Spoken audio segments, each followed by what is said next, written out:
اٹھاؤ تذکرۃ الرشید اور پڑھو۔ حضرت تھانوی رحمت اللہ علیہ نے خط لکھا قطب الارشاد حضرت گنگوئی کو رحمت اللہ علیہ، اور فرمانے لگے حضرت کہ میں جاتا ہوں محفل میلاد میں، اور اس لیے جاتا ہوں کہ وہاں غلط عقائد کی تردید کروں، صحیح عقائد کا بیان کروں، عقائد باطلہ کا بدعت ہونا میں واضح کر کے بتاؤں، صحیح افکار کو اجاگر کروں، اس لیے جاتا ہوں۔ اور میرے جانے سے ہزاروں آدمی ٹھیک ہو چکے ہیں۔ کتنے؟ بولو، 1 2 4 5 7 کی بات نہیں، ہزاروں۔ حضرت گنگوئی نے مفصل جواب لکھا، آخر میں لکھا مجھے بڑا افسوس ہے آپ کو ابھی تک بدعت کی سمجھ ہی نہیں آئی، بدعت کا آپ کو کوئی پتہ نہیں چلا۔ کاش کہ آپ اضاء الحق کے سری پڑھتے، کاش کہ براہین قاطعہ کا مطالعہ کرتے، اس کے مصنف نے کوئی کمی نہیں چھوڑی بات کے سمجھانے میں۔ یہ وہ براہین قاطعہ ہے۔ پھر حضرت تھانوی سوالات کرتے رہے، بالآخر حضرت نے کہا جی آپ سے وعدہ ہو گیا آئندہ نہیں جائیں گے، چھوڑ دیا تھا۔ اور حضرت تھانوی بدعت کی مجلس میں جا کے تردید کرے، حضرت گنگوئی اسے اجازت نہیں دے سکے اور کہا کہ نہیں جانا، تجھے بدعت کی سمجھ ہی نہیں لگی۔ حضرات، ناظرین، سامعین، آپ نے دیوبندی دھرم کے پنڈتوں کی کریا کرم ملاحظہ کی۔ مولوی رشید احمد گنگوہی کی نظر میں مولوی اشرف علی تھانوی کی کیا وقت اور حیثیت ہے، آپ نے ایک دیوبندی چھوکرے مولوی ابو ایوب قادری کی زبانی سن لیا کہ مولوی رشید احمد گنگوہی نے مولوی اشرف علی تھانوی پر افسوس کا اظہار کیا کہ مولوی اشرف علی تھانوی کو ابھی تک بدعت کی سمجھ ہی نہیں آئی، کہ مولوی اشرف علی تھانوی کو ابھی تک بدعت کا کوئی پتہ نہیں چلا، کہ مولوی اشرف علی تھانوی نے ایضاح الحق کی سری کو نہیں پڑھا، کہ مولوی اشرف علی تھانوی نے براہین قاطعہ کا مطالعہ نہیں کیا۔ ان حالات میں ہمارا سوال تو بنتا ہے نا کہ جس مولوی اشرف علی تھانوی کو بدعت کی سمجھ ہی نہیں آئی، بدعت کا پتہ ہی نہیں چلا، اسے دیوبندی حکیم الامت کیوں کہا جاتا ہے؟ اسے دیوبندی مجدد کیوں کہا جاتا ہے؟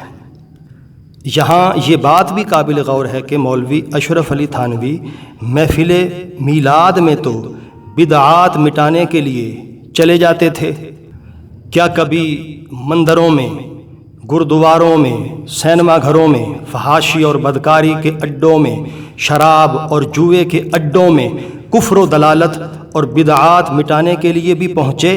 نہیں تو کیوں؟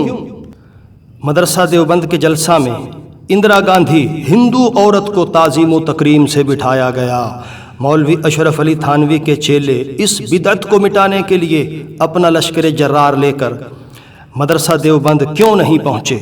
دیوبندی مدارس میں ختم بخاری، جلسہ دستار بندی اور تقسیم اسناد ہوتا ہے، دیوبندی چھوکرا مولوی ابو ایوب قادری اپنا لشکر جرار لے کر اس بدعت کو مٹانے کیوں نہیں پہنچا؟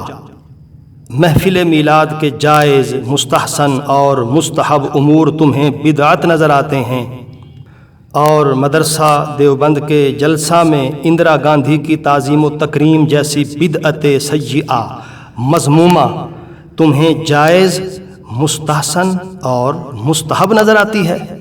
یہاں یہ بات بھی قابل غور ہے کہ مولوی رشید احمد گنگوہی نے مولوی اشرف علی تھانوی کو تو محفل میلاد میں جانے سے سختی سے روک دیا اور اسے ایضاح الحق کی سری اور براہین قاطعہ کا مطالعہ کرنے کی ہدایت کر دی، لیکن اپنے پیر و مرشد حضرت حاجی امداد اللہ مہاجر مکی کی خدمت میں اپنے شاگردوں، مریدوں کا احتجاجی لشکر لے کر کیوں نہیں پہنچے؟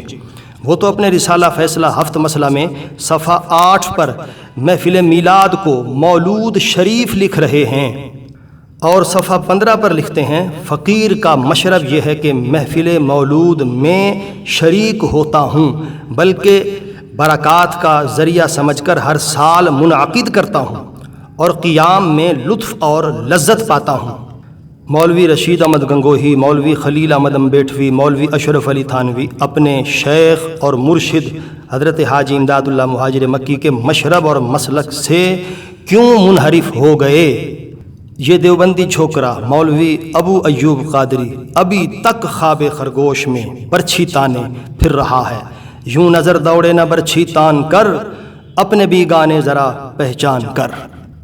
جس بے وقوف دیوبندی مولوی ابو ایوب قادری نے اپنے ہی اکابر مولوی رشید احمد گنگوہی، مولوی خلیل احمد امبیٹوی کے مقابلے میں مولوی اشرف علی تھانوی کو بدعت کی سمجھ اور علم نہ رکھنے والا ثابت اور ظاہر کر دیا، اس سے دیوبندی پنڈت کس طرح امید رکھ سکتے ہیں کہ وہ حسام الحرمین کا رد و ابطال کر سکے گا اور المہند کا تحفظ اور دفاع کر سکے گا، اور دیغم اہل سنت مولانا محمد حسن علی رضوی بریلوی کے قلمی شاہکار حسام الحرمین کی مقبولیت اور محبوبیت اور المہند کی بے بسی اور پسپائی کا رد و ابطال کرنے کی جرأت اور ہمت کر سکے گا؟